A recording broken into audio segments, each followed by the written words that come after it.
Universe நேயர்களுக்கு எனது அன்பான வணக்கத்தை தெரிவித்துக் கொள்கிறேன் தோழர்களே. எம்ஜிஆர் அவர்களும் சிவாஜி அவர்களும் மக்களோட பிரச்சனைகளை எடுத்து அவர்களுக்கு கலைத்துறையின் மூலமாக செய்து கொடுத்த அந்த நடித்து காட்டிய பாங்கு அது ஒரு பாடம் எடுத்ததை போல் இருந்தது என்பதை யாரும் மறுத்துவிட முடியாது. இப்போ கமலஹாசனும் ரஜினிகாந்தும் ஒரு 40-45 வருஷத்துக்கு பிறகு மீண்டும் ஒரு படத்தில் இணைகிறாங்க, அதுவும் தமிழ் படத்தில். எப்படிப்பட்ட சூழலில் அது ரொம்ப ரொம்ப முக்கியமான ஒரு இது. அதைத்தான் நான் என்னுடைய மனதுக்கு நெருக்கமான கருத்துக்களை பதிவு செய்யலாம் என்று இருக்கிறேன் தோழர்களே. அதுதான் சரி. இப்போ என்ன செய்தி அப்படின்னு சொல்லி கேட்டிங்கன்னா, எம்ஜிஆர் அவர்களும் சிவாஜி கணேசன் அவர்களும் இணைந்து நடித்த ஒரே படம் கூண்டு கிளிங்கிற படம். சிவாஜி கணேசன் அவர்கள் ஒரு தனி லைனில் அவர் பயணித்தார். குடும்பம் ஒரு சைடு, குடும்பத்தில் இருக்கக்கூடிய பிரச்சனைகள் ஒரு சைடு, தேசியம் ஒரு சைடு. இப்படி இந்த விஜயகாந்தெல்லாம் இருப்பாங்கள்ல, தேசிய கொடி விஜயகாந்த், அர்ஜுன்லாம் ஒரு கும்பல் இருக்கும். அவங்க தான் இந்த எதிரிகிட்டேருந்து நாட்டை பாதுகாத்து மாதிரி நடிப்பாங்க, வைப்பாங்க. அது மாதிரி தேசியத்தை பற்றி அந்த காலத்தில் சிவாஜி கணேசன் முழுமையாக எடுப்பார். அது மாதிரி இந்த நாட்டின் விடுதலைக்காக பாடுபட்ட தலைவர்கள் அவர்களை பற்றி நடித்து கொண்டு போய் மக்கள் மத்தியில் கொண்டு போய் சேர்த்தாங்க. இப்போ வஉசியை பற்றி, மருதுபாண்டியர்களை பற்றி, அப்படின்னு கட்டபொம்மனை பற்றி, பூலித்தேவர் அவர்களை பற்றி, இடைகளில் அப்படி இப்படின்னு நம்ம இந்தியாவோட சுதந்திரம் வேலுமங்கை வீரநாச்சியாரை பற்றி இப்படின்ட்டு இப்படியே போயிட்டுருக்கோம். இப்போ இது நினச்சிக்கிட்டு இருந்தாங்க. அதற்கு பிறகு ஒரு காலகட்டங்கள் வரும்போது மக்கள் பிரச்சனைகளை எடுத்து எம்ஜிஆர் அவர்கள் நடிச்சுக்கிட்டு இருந்தார். முழுக்க முழுக்க நாடு அண்ணாவை காட்டி, பெரியாரை காட்டி, கருப்பு சிவப்பு, தான் சார்ந்த சின்னம், உதயசூரியன், இரட்டை இலை அப்படின்னு காட்டி மக்கள் மத்தியில் ஒரு அரசியல் மயப்படுத்தினார்கள். அதற்கு தேவை என்ன இருந்தது என்பது ரொம்ப ரொம்ப ரொம்ப முக்கியமான விஷயம். எப்படின்னு கேட்டால், அந்த காலத்தில் கல்வி அறிவு கிடையாது. நல்லா ஒரு நிமிஷம் யோசித்து பார்க்கணும். உங்களுடைய தாயார், உங்களுடைய தந்தையார், உங்கள் தாத்தா பாட்டி யாரும் பள்ளிக்கூடத்து பக்கம் கூட போயிருக்க மாட்டாங்க. யாருக்கும் கையெழுத்து போட தெரியாது. எழுத படிக்க தெரியாதவர்கள் மத்தியில் அரசியலை விதைக்க வேண்டும் என்று பேரறிஞர் அண்ணா அவர்கள் எடுத்த முயற்சியின் விளைவாகத்தான் அன்றைய திராவிட முன்னேற்ற கழகத்தின் தோழர்கள் அத்தனை பேருமே மேடைகளில் ஏறி உலகத்தில் இருக்கக்கூடிய அரசியல் கருத்துக்களையும் இந்தியாவில் இருக்கக்கூடிய விடுதலை கருத்துக்களையும் தமிழர்களுக்கு என்ன தேவை என்பதையும் பெரியாரும் அண்ணாவும் விதைச்சாங்க, அவங்களோட பிள்ளைகளாம். அதற்கு சினிமா பயன்பட்டது. அதைத்தான் நான் என்னுடைய தகவலின் அடிப்படையில் நான் சொல்லுகிறேன்னு சினிமா பயன்பட்டது. சிவாஜி ஒரு சைடு, எம்ஜிஆர் ஒரு சைடு, எஸ்எஸ்ஆர் அவர்கள் ஒரு சைடு, எம்ஆர் ராதா பகுத்தறிவு கருத்துக்களை, பெரியார் ஒரு 1000 மேடைகளில் பேசக்கூடிய கருத்துக்களை எம்ஆர் ராதா ஒரு நாடகம் ஒரு படத்தில் சொல்லிடுவார்னு பெரியார் மூலமாகவே வாழ்த்து பெற்றவர். அது உண்மையும் கூட. அப்படியெல்லாம் இருந்தாங்க இல்லையா? அது மாதிரி தான் சிவாஜி ரஜினி காலகட்டங்கள் வரும்போது என்டர்டெயின்மெண்ட்டாக மாறினது. அந்த என்டர்டெயின்மெண்ட்லேயும் கொஞ்சம் குடும்ப பிரச்சனை அப்படியெல்லாம் மாறி அப்புறம் எல்லாம் சல்லிப்பயிலும் ரவுடிப்பயிலும் முழுக்க கதாநாயகனாக மாறுற அளவுக்கு ஆகிப்போச்சு. இப்போல்லாம் நீங்கள் ஜனநாயகன் படம் பார்க்குறீங்க.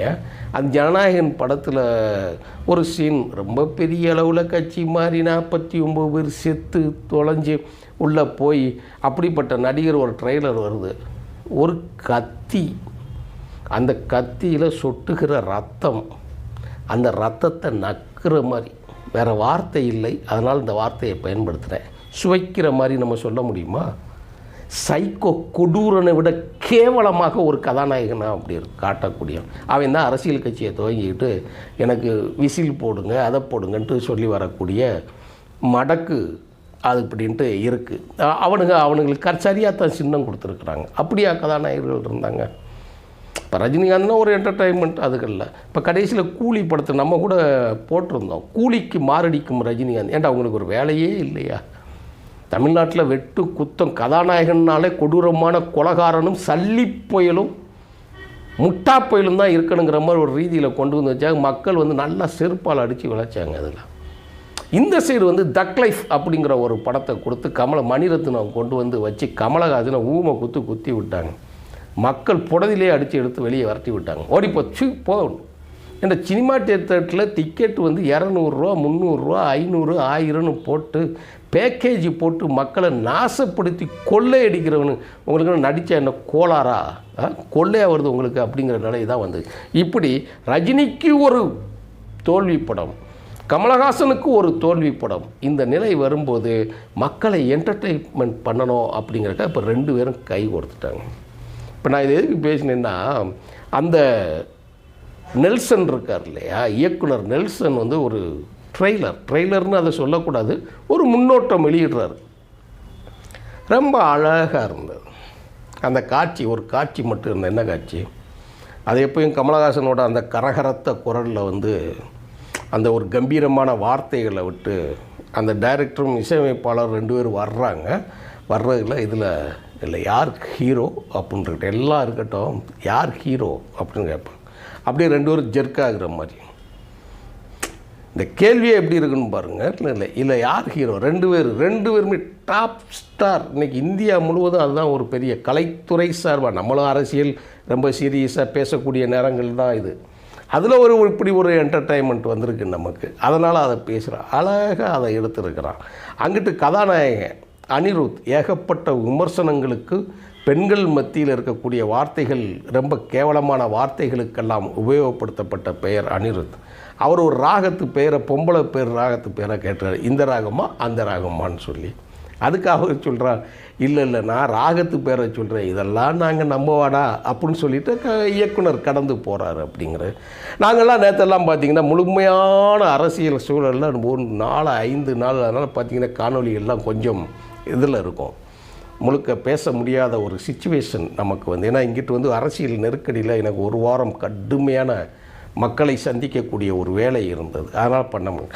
அப்படி வந்து நான் வீட்டுக்கு வந்து நேற்று போய் நிகழ்ச்சியை முடிச்சுட்டு வந்து வீட்டுக்கு வந்து பார்த்தா இந்த காட்சி கலையில் ஒரு பேக் ட்ராப்பில் ஒரு டார்க்கு, இப்போ நம்மளுடைய புக் இருக்கு இல்லையா, அது மாதிரி ஒரு டார்க்கில் வந்து அதை பார்க்கும்போது நமக்கு ரொம்ப ஒரு என்டர்டெயின்மெண்ட்டாக இருந்தது, சந்தோஷமாக இருந்தது. இப்படித்தான் இருக்க வேண்டும். இப்போ மலையாளத்தில் இருக்கக்கூடிய நடிகர்கள் இருக்காங்க இல்லையா, மலையாளத்தில் வந்து நீங்கள் பார்க்கலாம், மோகன்லால், மம்முட்டி, ஜெயராம் எல்லாரும் ஒன்றா நடிப்பாங்க. மக்கள் வந்து கொண்டாடுவாங்க. ஏன் மோகன்லால்னா தனியாக தான் பார்க்கணும், மம்முட்டினா தனியாக பார்க்கணும், அப்படியெல்லாம் கிடையாது. 2 பேரும் இணைந்து அழகாக நடிப்பாங்க.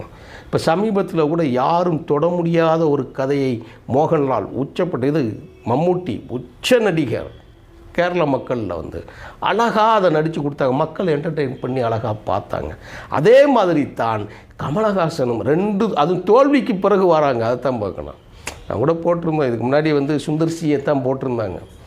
அந்த அடிப்படையில் தான் நான் இந்த கருத்தை கூட எப்படி சொல்கிறேன்னா, சுந்தர்சியை இயக்குனராக தேர்ந்தெடுக்கும் போதே அப்போ இவர்கள் 2 பேரும் பேசிக்கொண்ட முறை ஒன்று இருக்கு இல்லையா, மக்களுக்கு ஒரு நல்ல சப்ஜெக்ட் கொடுப்போம், ஜாலியாக ஒரு படம் பண்ணுவோம் அப்படிங்க. ஏன்னா சுந்தர்சி படம் ஃபுல்லாக கமர்ஷியல் படம், சிரிப்பாக தான் இருக்கும், முழு நகைச்சுவை காட்சியாக இருக்கும், அப்படி தான் தேர்ந்தெடுப்பாங்கன்னு. அதே மாதிரி தான் நெல்சனும். இப்போ டாக்டருங்கிற படங்கள்லாம் நான் ரொம்ப ரசித்தேன். கோலமாவு கோகிலா படங்கள்லாம் எனக்கு ரொம்ப பிடித்த படம். அப்படியே அந்த கேரக்டர் அவர் உருவாக்கி இருக்கக்கூடிய விதம் இருக்கு இல்லையா, ரொம்ப ஜெயிலர் வந்து பயங்கர கமர்ஷியல், அதை விட்டுவோம், அது ரஜினிக்காக அப்படி போட்டு எடுத்தாங்க, அதை விட்டுருவோம் நம்ம. ஆனால் அந்த கோலமாவு கோயிலாக இருக்கக்கூடிய கேரக்டரும் அந்த டார்க் காமெடி அப்படின்னு சொல்லி சொல்கிறாங்க ஆங்கிலத்தில், வந்து ஒரு க்ரைமை காமெடியாக சொல்கிறது மாதிரி, ஒரு கடத்தலை காமெடியாக சொல்கிறது மாதிரி மக்களை அப்படி நல்லா என்டர்டெயின்மெண்ட் பண்ணியிருப்பார் நெல்சன். அதே மாதிரி தான் டாக்டர் படத்தில், அதுவும் அந்த கிளைமாக்ஸ் சீனில் எக்ஸ்கியூஸ் மீ அண்ணே அவரை கொஞ்சம் பார்க்க சொல்லுங்களேன் அப்படின்னு சொல்லி தன்னுடைய காதலரை சொல்கிற காட்சியில் வெடிச்சிரிப்பாக இருக்கும். அது மாதிரி விரலை வெட்டுற சீனுங்க, அதுக்கெல்லாம் ஒரு டார்க், அதாவது ரொம்ப கொடூரமான ஒரு செய்தியை நகைச்சுவையாக ரசிக்க வச்சுருப்பாப்புல. அது மாதிரி இந்த சைடு வந்து இப்போ கமலஹாசனை கையாளுறதும் ரஜினியை கையாளுறதும் 2ம் எப்படி இருக்கும் அப்படின்னு நான் அந்த திங்கிங்கில் தான் யோசித்து பார்க்குறேன். ஒன்று.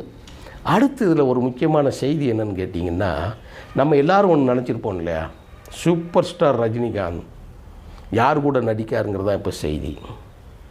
கமலஹாசன் யார் கூட நடிக்காருங்கிறது செய்தி இல்லை. நல்லா கவனிச்சுக்கணும். இப்போ ரஜினி கமல் இயக்கப்படுறேன்னு. ஆனால் நீங்கள் இந்த படத்தில் பார்த்தீங்கன்னா, இந்த காட்சியில் பார்த்தீங்கன்னா டைட்டிலில் முதல்ல கமலஹாசன் தான் வரும். உலக நாயகன் KH கமலஹாசன், அடுத்து சூப்பர் ஸ்டார் ரஜினிகாந்த் RK அப்படின்னு தான் வரும். அந்த முதல் இடம் இருக்கு இல்லையா, அந்த முதல் இடம் கமலஹாசனுக்கு தான் கொடுத்துருக்காங்க. அதில் வந்து ரஜினியோட பெருந்தன்மையை உண்மையில் பாராட்டணும். ஏன்னா கமலஹாசன் சீனியர் நடிகர், ரஜினிக்கு கலைத்துறையில் மூத்தவர். அப்படிங்கிற முறையில் இவங்க விட்டு கொடுத்து போகக்கூடிய அந்த பாங்கு இருக்குல்ல, எனக்கு ரொம்ப உண்மையிலேயே இதில் எனக்கு பிடிச்சிருந்தது அதுதான், விட்டு கொடுக்குறது. இப்போ சூப்பர் ஸ்டாருங்கிற அந்த இமேஜை இப்போ விஜய்கிட்ட வந்து ரஜினிகாந்த் விட்டு கொடுக்கல. எப்படி கேட்டிங்க அப்படின்னா 200 சொச்சம் கோடி சம்பளம் வாங்கிட்டதா செய்திகளில் வரக்கூடிய செய்தியில். இப்போது ரஜினிகாந்த் அடுத்த படத்துக்கு வந்து விஜய் வாங்கின சம்பளத்தை விட அதிகமாக வாங்கி ரெக்கார்ட் பிரேக் பண்ணிட்டார். இன்றைக்கும் நான் தாண்டா சூப்பர் ஸ்டார் அப்படின்னு நிரூபிக்கிற அளவுக்கு அவர் கொண்டு வந்துட்டார். அதே மாதிரி விட்டு கொடுப்பதன் மூலமாகவும் தன்னை மேம்படுத்தக்கூடிய அந்த செயலை வந்து செய்து முடித்திருக்கிறார். யார்? ரஜினிகாந்த். அதுதான் ரொம்ப முக்கியமான செய்தி. இந்த ரெண்டும் இணையட்டும், மக்களோட மகிழ்ச்சி கொண்டாடட்டும், கலைத்துறை, தமிழ்நாடு கலைத்துறையும் கொஞ்சம் மாறட்டுமே. என்ன வெட்டு குத்தும் கொத்தும் கொலையுமா அதுகளில். இந்த மாதிரி நடிகர்கள் என்டர்டைன் ப்ரொமோஷன் ரிலாக்ஸ் நமக்கு கிடைக்கும் இல்லையா? அதனால் வருக என்று வரவேற்போம், வாழ்த்தி காத்திருப்போம். நன்றி. நல்ல படத்திற்காக நாங்கள் காத்திருக்கிறோம் தோழர். வணக்கம் தோழர்.